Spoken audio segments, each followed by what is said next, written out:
Now, if I was smart, I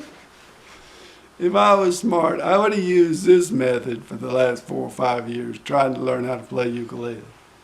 But I had to learn it on my own, the hard way, and it took more time, I'm sure. But anyway, this is how I suggest you learn to play ukulele. And even if you know how to play ukulele, this may speed your progress learning new songs. I think so. I've mentioned some of these tips in the last few videos I've made, but it all seems to be coming together, and this may be a slightly different viewpoint that might help you. Learning to play ukulele is easier than you think if 1. Focus on learning one song at a time. Start with an easy song. Start with a slow song. And I say be easy and slow for the first 5 or 10 or 15 songs that you learn. There's no hurry. You can be doing this for the rest of your life. You'll get to your favorite songs someday. Focus on learning one song at a time.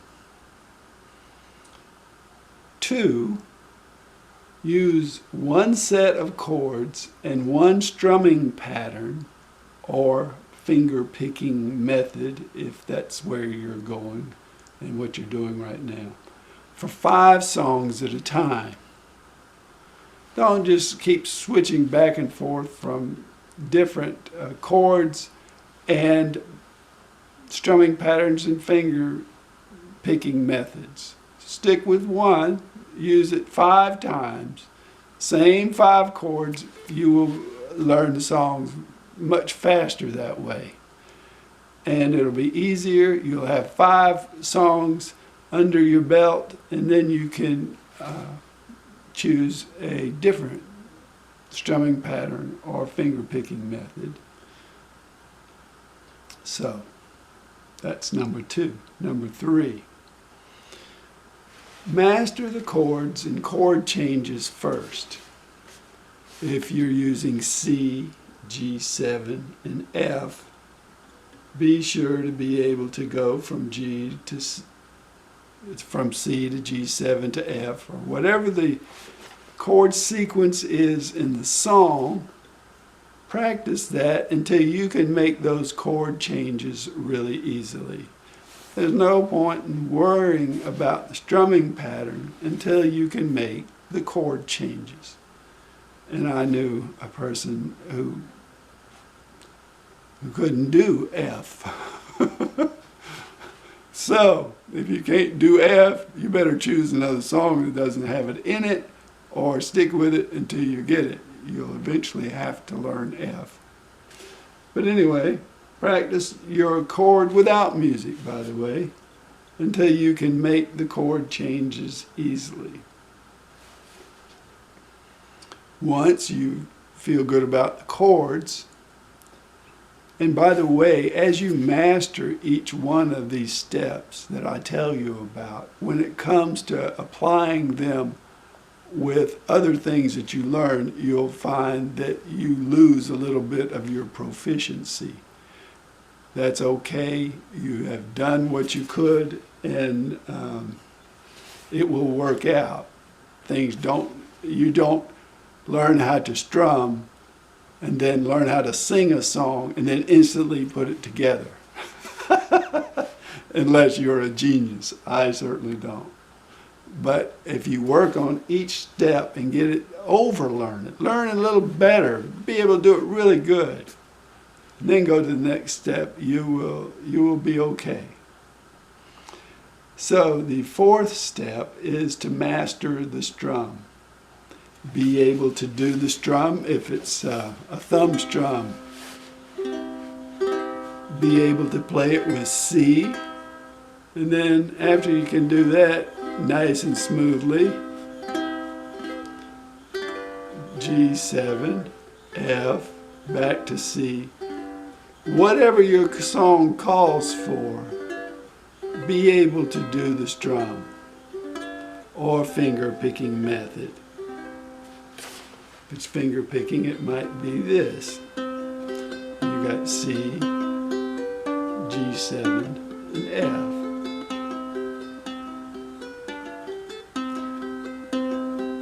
And if you have a book that shows the measures,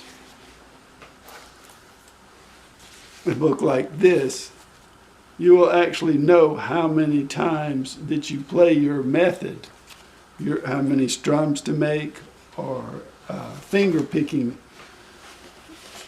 times that you do for each song.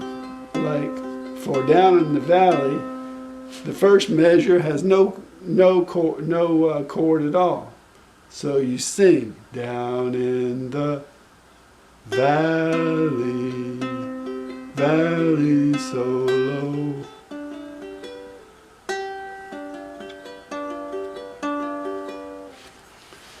And that will tell you how many times to actually do your strumming method.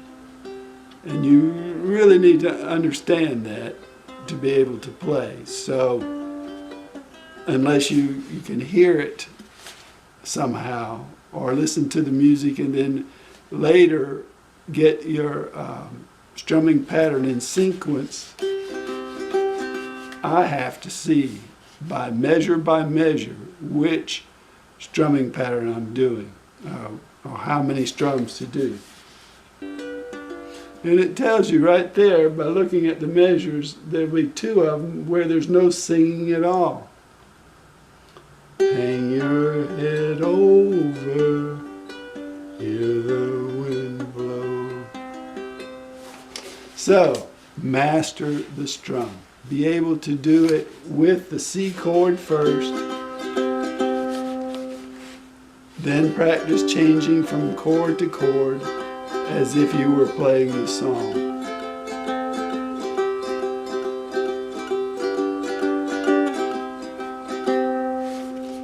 Now you can actually play the song because you know how to do the chords, you know how to do the strum, and you can change smoothly.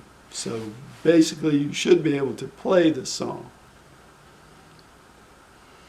Now it comes time to learn how to sing the song and then sing and play at the same time. Most people who are not familiar with singing may be in for a little shock here because singing is a whole other thing. You don't necessarily have to sing and play ukulele. There are other things that you can do, but I recommend singing, and I think it's fun, and I hope you try it. So to sing the song, listen to a recording of it, have the music in some form where you can actually see the chords and the music, and if possible, the measures for the music. That will help, and if you have to, you can draw lines or whatever you need to, but that will guide you how to sing the song and play it. So learn to sing the song smoothly and nicely without play.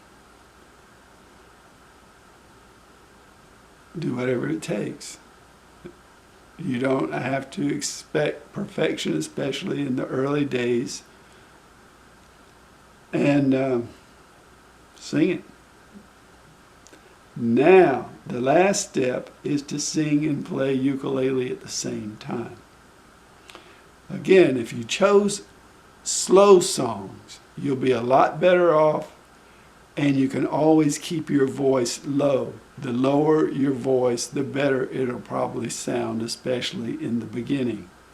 So, some people have made careers out of being whisperers, singers. I remember Claudine Longet.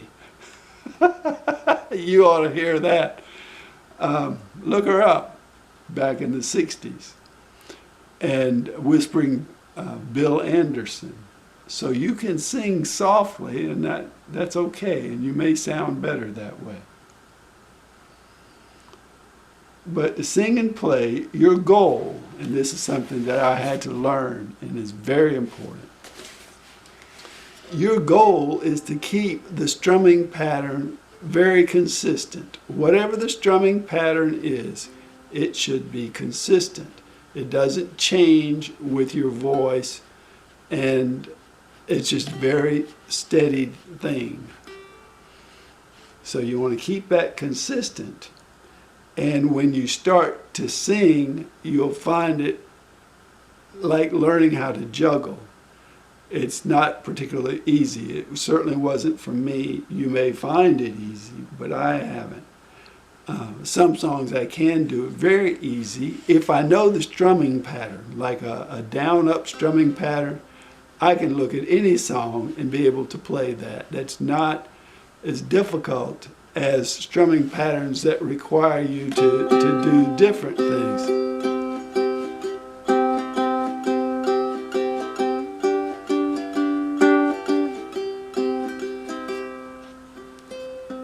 Or fingers picking, I found was easy, but some aren't easy. So when it comes time to sing and play ukulele, work word by word, measure by measure, line by line, trying to make your music fit the words the right way. And again, I use a book like this that pretty much shows you exactly how the song should be sung.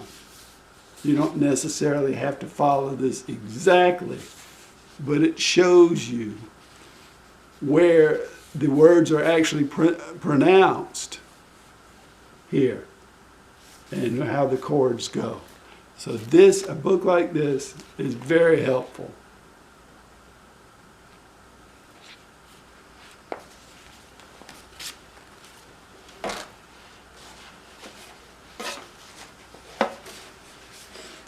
And again, if you chose a slow song, it will be much easier for you. You may have to slow down your song anyway to begin with to get the timing right with singing and playing your chords. But hopefully it'll all go well. Enjoy it, have fun. Those are the steps. And if you keep them separately as much as possible and then master each step and then come together, then you'll find you save 3 times the time. Really, you will save a lot of time if you do it that way. Otherwise, it becomes muddled, confusing, frustrating, and you don't know exactly what you're doing every step of the way. If you follow this plan, you will know every step of the way what you're doing in learning how to play that song. So I hope this helps. Thanks for watching.